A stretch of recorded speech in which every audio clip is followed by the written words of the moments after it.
Mesdames et messieurs,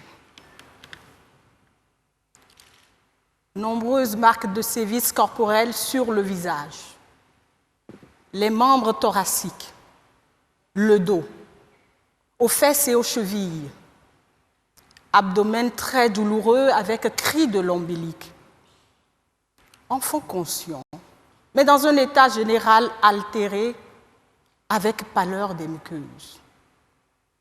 Des examens complémentaires tels que l'échographie montrent un hématome sous-capsulaire splénique de grande abondance. Le diagnostic révèle une rupture de la rate. Le médecin fait une splénectomie suivie de réanimation. La conclusion du médecin traitant est sans appel. En raison des nombreuses contusions et plaies du revêtement cutané avec rupture de la rate à la suite du châtiment corporel, l'état clinique de l'enfant conduit à une incapacité totale temporaire de 2 mois sous réserve d'éventuelles complications. Il ne s'agit pas, mesdames et messieurs, d'un coup magistral de médecine, mais c'est la substance de l'examen clinique de la petite Rolande à son admission aux urgences du service pédiatrique de l'hôpital Saint-Luc de Cotonou. Rolande, aujourd'hui, n'a plus de rate. Rolande est une petite fille âgée d'une dizaine d'années. Elle est née d'une famille indigente. Ses parents ont des revenus modestes qui ne leur permettaient pas d'assumer pleinement leurs responsabilités vis-à-vis de leurs enfants. Ils décidèrent, comme il est de coutume dans beaucoup de régions du Bénin, de placer leur petite fille dans une famille d'accueil. Rolande fait partie des enfants qu'on appelle communément une Vidomégon. Entendez, enfant placé. Caressant l'illusion de soustraire la petite fille à la précarité, sa mère a accepté de la placer chez Sophia. Aucun lien de parenté entre la petite fille, entre Sophia et la famille biologique de la petite fille. Les deux femmes ont fait connaissance dans le marché de Tofon, où Sophia se rend habituellement pour s'approvisionner en produits vivriers. Les négociations d'usage furent faites et le prix de la transaction, généralement entre 10 000 et 15 000 francs CFA selon l'âge de l'enfant, est payé avec quelques cadeaux en nature et Rolande rejoignit sa nouvelle maison. Le quotidien des Vidomégon est connu et classique. Ils se lèvent de bonne heure et les premiers dans leur maison d'accueil, font les travaux les plus difficiles et les tâches domestiques, qu'importe leur âge. Ils n'ont droit ni à l'éducation formelle, ni au plaisir et aux jeux de leur âge. Ils sont faits pour affronter très tôt la vie dans ce qu'elle a parfois de plus éprouvant.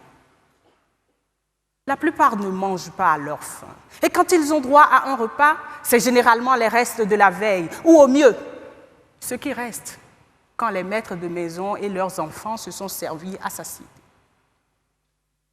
Ils n'ont pas de droits, ils n'ont que des devoirs qu'ils doivent faire à la perfection.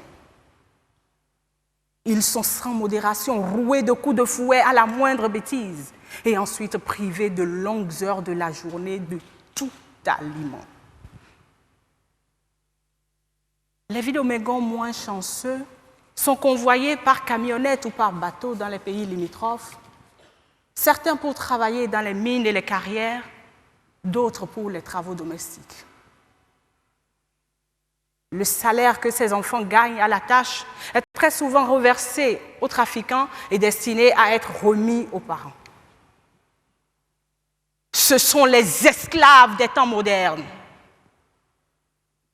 C'est le tableau peu reluisant de la vie d'une Vidomégon. C'est la vie de Rolande.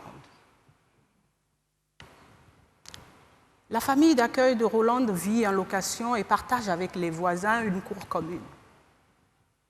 Dans la cour est immobilisé un vieux véhicule.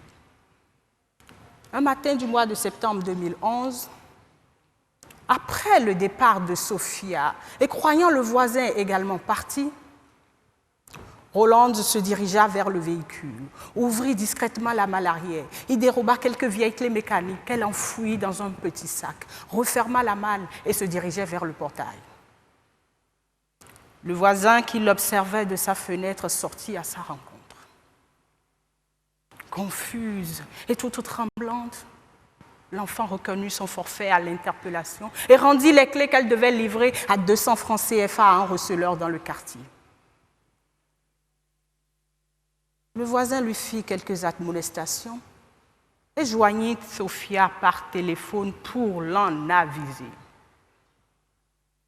Celle-ci revint aussitôt à la maison, se saisit de la petite Rolande, la roua de coups jusqu'à ce que l'enfant s'écroule, évanoui sous la pluie et la violence du fouet.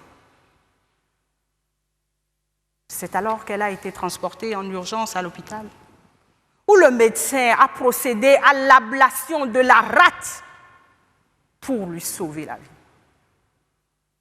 Sophia, conduite au poste de police, fait l'objet d'une procédure judiciaire en cours d'instruction.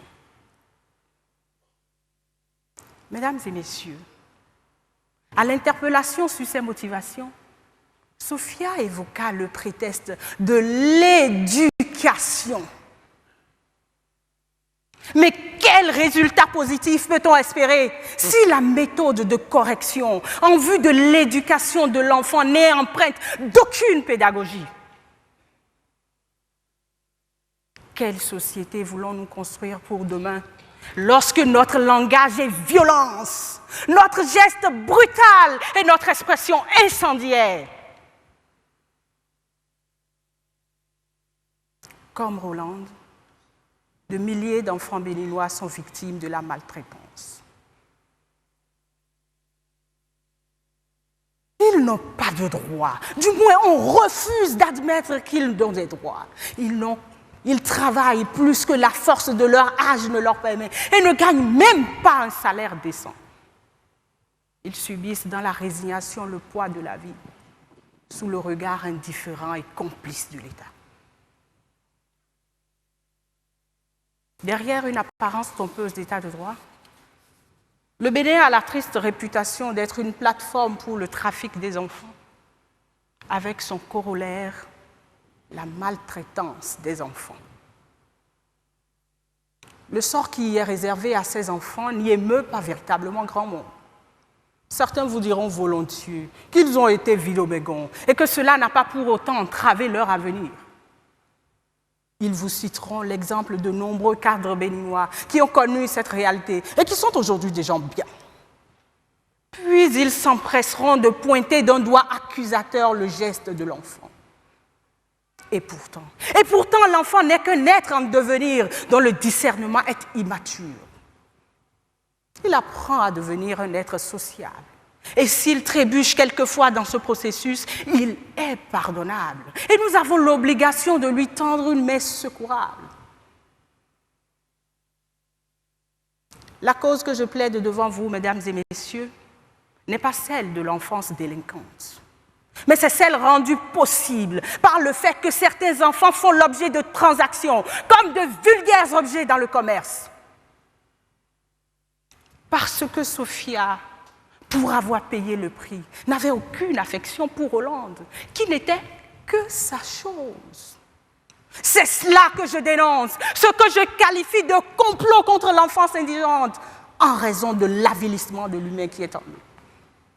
Je dénonce la chosification et la violation de tous les droits de ces enfants pour qui les adultes, à commencer par leurs propres géniteurs, sont des bourreaux. Je dénonce le silence complice de l'État qui viole par ce fait l'article 8 de la Constitution du 11 décembre 1990 qui dispose: la personne humaine est sacrée et inviolable. L'État a l'obligation absolue de la respecter et de la protéger. Et l'article 5 de la Charte africaine des droits de l'homme et des peuples qui disposent. Tout individu a droit au respect de la dignité inhérente à la personne humaine et à la reconnaissance de sa personnalité juridique. Toute forme d'exploitation et d'avilissement de l'homme, notamment l'esclavage, la traite des personnes, la torture physique ou morale et les peines ou traitements cruels, inhumains ou dégradants sont interdits. Je dénonce également la violation par l'État béninois de tous les engagements pris par le seul fait de la ratification de la Convention internationale relative aux droits des enfants et du protocole facultatif se rapportant aux droits des enfants. J'accuse le comportement des États qui reçoivent les instruments internationaux dans leur arsenal juridique, juste pour paraître aux yeux de la communauté internationale comme un État de droit, mais sans prendre aucune mesure en vue du respect des engagements consubstantiels à la ratification des conventions. Comment, mesdames et messieurs, comment peut-on espérer, comment peut-on se contenter de la publication au journal officiel d'un texte pour espérer en avoir assuré la vulgarisation et l'information au profit des populations? Pour respecter un droit, il faut d'abord le connaître. Si la communauté internationale a senti le besoin de consigner dans un document les droits humains auxquels elle appelle au respect, c'est bien parce qu'il est évident que tout le monde n'a pas le même niveau de conscience par rapport à ces droits et à leur respect. Le travail de conscientisation qui se fait donc à l'échiquier international doit se poursuivre au niveau interne, le plus près possible de chaque cible dans chaque État qui ratifie la Convention. Ces situations que nous condamnons persistent dans nos communautés parce que les populations vivent dans l'ignorance de leurs droits, parce que l'État ne fait pas la promotion des droits protégés pour en appeler à leur respect. Dans un tel contexte, il ne me reste que la tribune de Caen pour appeler l'attention de la communauté internationale sur le sort de ces nombreux enfants victimes du comportement irresponsable des adultes. J'invite à un lobbying pour la cause des enfants devenus des esclaves malgré eux.